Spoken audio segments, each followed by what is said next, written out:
राम आएंगे तो अंगना सजाऊंगी। वास्तव में इस गाने की गूंज आप में से न जाने कितने लोगों के कानों में गूंज रही होगी। अयोध्या नगरी ही नहीं बल्कि पूरे देश में राम लला के स्वागत की धूम है। अयोध्या के राम मंदिर में स्वागत की पूरी तैयारियां तो चल ही रही हैं और राम लल्ला की मूर्ति प्राण प्रतिष्ठा के लिए तैयार है। अयोध्या में 22 जनवरी को श्री राम जन्मभूमि मंदिर में प्राण प्रतिष्ठा का कार्यक्रम आयोजित किया जाएगा, जिसे लेकर राम भक्तों में खासा उत्साह है। पीएम मोदी समारोह में मुख्य अतिथि रहेंगे। नमस्कार दोस्तों, स्वागत है आप सभी का एक बार फिर से। दोस्तों, आज हम जानेंगे कुछ चमत्कारों के बारे में जिसे देखकर और सुनकर सभी का उन पर विश्वास कर पाना मुश्किल हो रहा है। लेकिन राम राज्य में सब कुछ हो सकता है, ये आप कैसे भूल सकते हैं। भगवान श्री राम का मंदिर अयोध्या में बनकर के तैयार हो चुका है और मंदिर में भगवान श्री राम के विराजमान होने की तारीख नजदीक आती जा रही है। और जैसे जैसे वह तारीख नजदीक आ रही है, वैसे वैसे अयोध्या में चमत्कार बढ़ते जा रहे हैं। जैसे कि दोस्तों, जामवंत अपनी सेना के साथ अयोध्या के रास्ते चल दिए हैं। वही जटायु अपनी सेना के साथ अयोध्या पहुंच गए हैं। वह भी भगवान श्री राम की प्राण प्रतिष्ठा का महोत्सव देखना चाहते हैं। और अब इस वीडियो में आपके लिए एक नया अद्भुत आश्चर्य लेकर की उपस्थिति हुआ हूं, जिस आश्चर्य को देख करके देश दुनिया की खोज एजेंसियां, उनके वैज्ञानिक भी परेशान और हैरान नजर आ रहे हैं। उनके साइंस का कोई भी फैक्ट, कोई भी सिद्धांत इस चीज को समझने में असफल है कि कई लाखों साल पहले जीवित जामवंत जी की सेना भी भगवान श्री राम का दर्शन करने के लिए अयोध्या पहुंच चुकी है। आपको जानकर के बड़ा आश्चर्य होगा। आप कहेंगे कि ऐसा कैसे हो सकता है, तो मैं कह रहा हूं वह बिल्कुल सत्य है। अयोध्या में 22 जनवरी के महोत्सव को देखने के लिए जामवंत की सेना पहुंच चुकी है। रीछ अर्थात भालू राजा जामवंत नाम आपने सुना होगा, बड़ा परिचित नाम है। जहां रामायण का नाम आएगा वहां जामवंत का नाम जरूर आएगा। दोस्तों, सतयुग में ब्रह्मदेव के अश्रुओं से पैदा हुए थे जामवंत महाशक्तिशाली थे, बड़े बलवान थे और उन्होंने 7 अवतारों की सेवा की। भगवान श्री राम का जब जन्म हुआ तो जामवंत जी ने उनकी सेवा भरपूर की थी। जामवंत जी भगवान श्री राम के लीगल एडवाइजर के रूप में जाने जाते हैं। जामवंत जी कोई छोटे मोटे योद्धा नहीं थे। जामवंत जी महाभट्ट योद्धा थे, हनुमान जी से भी अधिक शक्तिशाली और बलवान और पराक्रमी वीर। जामवंत जी कोई साधारण भालू नहीं थे। जब भगवान श्री राम ऋषि मुख नामक पर्वत पर पहुंचे थे तो वहां भी जामवंत जी ने ही भगवान श्री राम को सलाह दी थी कि हे प्रभु, बाली महापराक्रमी है।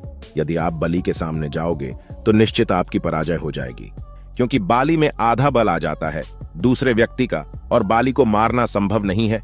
वही व्यक्ति बाली को मारेगा जो इन वृक्षों को, जो कि दोस्तों ताड्य के वृक्ष थे, उन्हें एक ही बाण से ढा देगा। भगवान राम ने परीक्षण किया और 7 वृक्षों को एक ही बाण से ढा दिया और बाली भगवान श्री राम के हाथों वीर गति को प्राप्त हो गया। अब बात करते हैं, जब माता सीता की खोज करने के लिए वानर को इधर उधर भेजा जा रहा था तो जामवंत जी, हनुमान जी, अंगद जी को भी एक सैनिक टुकड़ी की कमान सौंप थी। उनकी सैनिक टुकड़ी दक्षिण दिशा को गई थी। दोस्तों, भगवान श्री राम कहते हैं, सुनो, वीर अंगद हनुमाना जामवंत मत धीर सुजाना सकल सुवट मिल, दक्षिण जाओ सीता सुध पूछो सब काओ कि तुम तीनों एक सैनिक टुकड़ी के साथ दक्षिण दिशा को जाओ और वहां सीता को खोजने का प्रयास करना। वही जामवंत जी को जब सीता जी का पता जटायु के बड़े भाई संपाति ने बता दिया तो उस समय वानर समुद्र को पार करना चाहते थे। तो जामवंत जी स्वयं अपने बल का वर्णन करके कहते हैं कि जब बलि से छल करने के लिए भगवान श्री हरि विष्णु ने वामन अवतार धारण किया था, उस समय मैं बड़ा तरुण रहा था और मैंने 7 प्रदक्षिणा वामन भगवान के उस विराट स्वरूप की थी, जिन्होंने 3 पग्गों में संपूर्ण लोकों को नाप लिया था। परंतु फिर भी मैं आज भी 95 योजन समुद्र को लांघ सकता हूं। सोचिए कितने बड़े शक्तिशाली थे जामवंत जी। भगवान श्री राम के लीगल एडवाइस के रूप में काम किया था।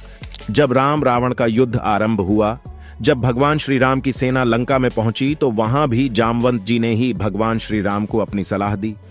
अब अगर हम जामवंत जी की युद्ध भूमि की बात करते हैं तो वो कोई छोटे मोटे योद्धा नहीं थे।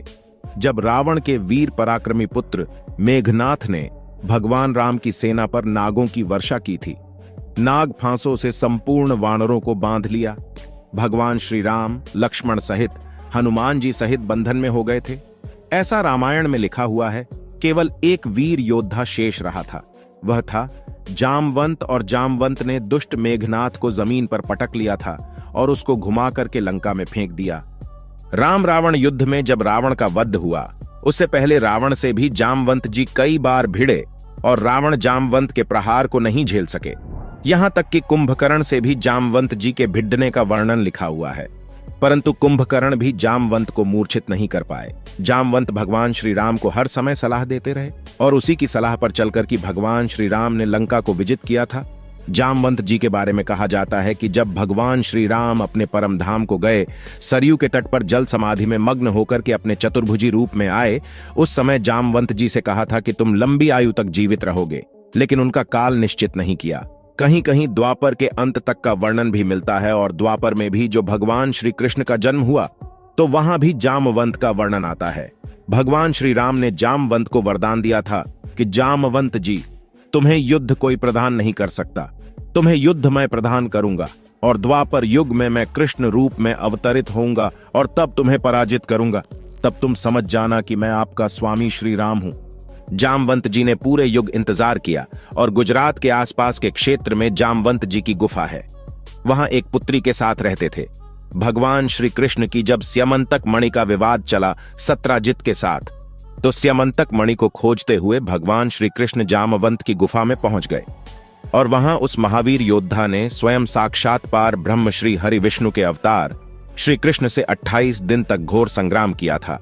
सोचिए कितना शक्तिशाली था जामवंत, उन्हें साधारण तरीके से पराजित नहीं किया जा सकता था। फिर वो 28 दिन बाद अपने प्रभु को पहचान गए और वहां अपनी पुत्री का वर्ण भगवान श्री कृष्ण के साथ कर दिया, जिसका नाम जामवंती वर्णित है, और स्वयं तपस्या के लिए चले गए थे।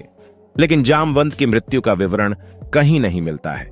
किसी भी पुराण में, किसी भी ग्रंथ में, किसी भी रामायण में यह नहीं लिखा हुआ है कि जामवंत जी की मृत्यु हो गई थी। वो स्वयं तपस्या के लिए चले गए थे और अनंत काल तक हिमालय के क्षेत्र में तपस्या कर रहे हैं। और वही समय अब नजदीक आ गया है, क्योंकि जब भगवान श्री राम का जन्म अयोध्या में हुआ था तब देवता गण अयोध्या में आए थे। लेकिन अब वही उत्सव, क्योंकि भगवान श्री राम अपने मंदिर में विराजमान होंगे और वह समय है 22 जनवरी, ज्यादा दूर नहीं है। वह समय अब नजदीक आ चुका है और उस दिन जब भगवान श्री राम अपने मंदिर में विराजमान होंगे तो अपने प्रभु के दर्शनार्थ भालू की एक टुकड़ी पहुंच चुकी है। बहुत से पत्रकारों ने यह दिखाया है कि अयोध्या के आसपास भालू का एक विशाल समूह देखा गया, जिनमें बहुतायत में संख्या थी, और वह भालू अयोध्या के नजदीक आ गए हैं। तो क्यों आए? वह भी भगवान श्री राम का उत्सव देखना चाहते हैं। वह नजारा देखना चाहते हैं कि भगवान श्री राम को इंडिया के प्राइम मिनिस्टर किस तरीके से विराजमान करेंगे। उस समारोह में प्रधानमंत्री पीएम मोदी, योगी आदित्यनाथ, आनंदीबेन पटेल और बड़े बड़े दिग्गज वीआईपी वहां सम्मिलित होंगे।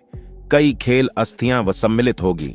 सुरक्षा व्यवस्था के लिए जितनी भी एजेंसीज हैं, सुरक्षा एजेंसी उनको चौकन्ना कर दिया है। वहां कोई परिंदा भी पैर नहीं मार सकता, क्योंकि भगवान श्री राम का जन्म महोत्सव है और ऐसे समय को देवता भी छोड़ना नहीं चाहते। देवगण भी उस समय आकाश में उपस्थित हो जाएंगे। तो दोस्तों, इतना कुछ जानने के बाद हम कह सकते हैं कि अयोध्या में आगे और भी चमत्कार हो सकते हैं। फिलहाल अभी से यह चमत्कार मैं आपकी सेवा में प्रस्तुत कर चुका हूं। और बंदरों की बात करूं तो वानर तो अयोध्या में बहुत पहले से ही थे। हनुमानगढ़ी नामक एक पावन मंदिर है और उस मंदिर के आसपास हजारों की संख्या में वानर देखे जा सकते हैं। वानरों की कई प्रजातियां हैं जो हनुमान जी की श्रेणी के वानर हैं। वो इस समय चित्रकूट से अयोध्या पहुंच गए हैं। तो अब भगवान श्री राम अपने गर्भगृह में स्थापित मंदिर में विराजमान होंगे। अयोध्या में पूरी तरीके से महोत्सव मनाया जाएगा। यदि दर्शकों आपको भी अयोध्या जाने का मौका मिले तो आप जरूर जाएं और हमें कमेंट करके लिखें कि कौन कौन भाई अयोध्या 22 तारीख को जाएंगे। एक और खबर पर आते हैं जो कि आई है वृंदावन से, जहां श्री राम जन्मभूमि के सवाल पर श्री केशव प्रसाद मौर्य ने कुछ ऐसा कह दिया जिसने भारत में रह रहे मुस्लिम मौलानाओं को परेशान करके रख दिया है। दरअसल यह बात है वृंदावन की, जहां साध्वी रतंभरा देवी का जन्मदिन मनाया जा रहा था और साध्वी रतंभरा का यह 60वां जन्मदिन था, जिस पर 3 दिवसीय कार्यक्रम था। यहां पर देश के गृह मंत्री अमित शाह जी को भी आना था, लेकिन खराब मौसम के चलते वह नहीं आ पाए। इसी बीच में केशव प्रसाद मौर्य जी से एक सवाल पूछा जाता है, जिसका जवाब वह ऐसा देते हैं कि भारत में एक हलचल शुरू हो जाती। इस मौके पर जब डिप्टी सीएम से यह सवाल किया गया कि श्री राम जन्मभूमि के बाद अब क्या होगा, उन्होंने जवाब दिया कि राम मंदिर तो बन गया है, अब श्री कृष्ण जन्मभूमि की तैयारी की जा रही है।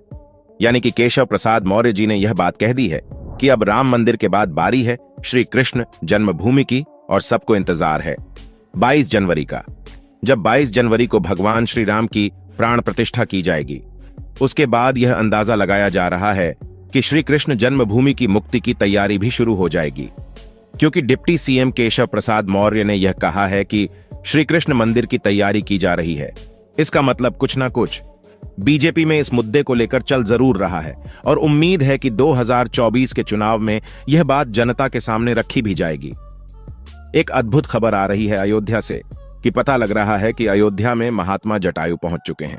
दोस्तों, आपको याद होगा कि सन 2000 के बाद से कहीं भी गिद्ध दिखाई नहीं देते थे, और अचानक 23 साल बाद अयोध्या नगरी में गिद्धों का झुंड पहुंच गया है। लोग कह रहे हैं कि यह साक्षात जटायु हैं, जो भगवान श्री राम के मंदिर के प्राण प्रतिष्ठा में शामिल होने के लिए आए हैं। दोस्तों, अयोध्या से जटायु जी के प्रवेश की यह खबर जैसे ही लोगों को मिली, यह ट्विटर पर वायरल हो गई। बड़े बड़े सेलिब्रिटीज इसको लेकर ट्वीट करते हुए दिखे। इसके अलावा बड़े बड़े यूट्यूबर्स भी इस पर वीडियो बना रहे हैं। मीडिया भी कवरेज करने के लिए अयोध्या पहुंच चुकी है, क्योंकि यह अपने आप में बड़ी खबर है कि जटायु जी अयोध्या पहुंच चुके हैं। लोग यह कहने लगे थे कि अब गिद्ध केवल किताबों में ही देखने को मिलेंगे। ऐसे साक्षात देख पाना अपने आप में एक चमत्कार है, वह भी अयोध्या में, जब राम मंदिर की प्राण प्रतिष्ठा होने जा रही है। यह अपने आप में एक चमत्कार है। जब जटायु ने प्राण त्यागे, भगवान राम ने अपने पिता की तरह ही उनका अंतिम संस्कार किया था, तो आज लोगों को यह आश्चर्य हो रहा है कि जो गिद्ध लुप्त हो चुके थे, यहां तक कि सरकारी दस्तावेजों में दर्ज किया जा चुका था कि गिद्ध एक लुप्त प्रजाति है, लेकिन अचानक से 23 साल बाद अयोध्या में प्रकट होना जटायु का, यह बहुत बड़ी बात है और किसी चमत्कार से काम नहीं है। अयोध्यावासी भी ऐसा मान रहे हैं, यानी कि जिस प्रजाति के बारे में यह दुनिया यह मान बैठी है कि यह प्रजाति अब दुनिया में एग्जिस्ट ही नहीं करती, लेकिन भगवान श्री राम की महिमा ऐसी है कि जैसे ही मंदिर की प्राण प्रतिष्ठा की शुभ घड़ी आई, न जाने कहां से जटायु महाराज स्वयं साक्षात अयोध्या में प्रकट हो गए। इस पर रामायण में भी लिखा गया है कि हरि अनंत हरि कथा अनंता, कहें सुनहि बहुविधि सब संता। यानी भगवान की महिमा अनंत है, उसको यह क्या सरकार क्या दुनिया क्या वैज्ञानिक कोई नहीं जान सकता। आज जटायु जी का अयोध्या में आना यह वैज्ञानिकों को भी चुनौती देता है, उन नास्तिकों को भी चुनौती देता है, और भारत में कन्वर्टेड हो चुके हैं उन कट्टरपंथियों को भी चुनौती देता है, जो यह कह रहे हैं कि भगवान श्री राम का मंदिर हम एक न एक दिन गिरा देंगे जब हमारी सत्ता आएगी। अरे मूर्खो, जब स्वयं 33 कोटि देवता सूर्य, नाग, किन्नर, यक्ष, गंधर्व भगवान श्री राम के इस मंदिर की रक्षा का प्रण ले चुके हैं, तो तुम क्या, तुम्हारी आने वाली 1000 पीढ़ियां भी इस मंदिर का कुछ नहीं बिगाड़ सकती। आज की वीडियो में इतना ही है, तो वीडियो को लाइक करें और चैनल को सब्सक्राइब करके धन्यवाद